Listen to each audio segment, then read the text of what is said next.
ន់ជើងភ្នំកូនយំមិនបាត់រកភ្នោចង់ប្រាប់ត្រូវឃ្លាតពុក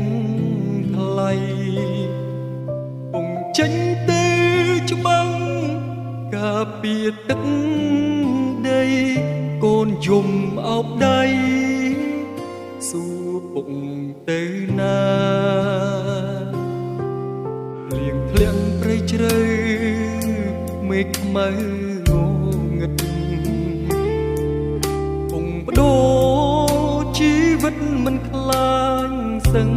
ស័យដេញចោលឆ្លៀនពៀនស្រែកឃ្លានទឹកដីសមរភូមិ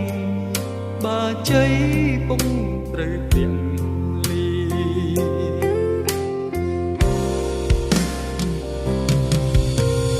អូសូមលីអូលីរហូតហើយមិនធ្វើវិញឡើយសូមអូនគុំរងចាំសូមតកូនប្រុសស្រីជាទីស្រឡាញ់ពុកមិនបានបំពេញរពីក៏ក្តី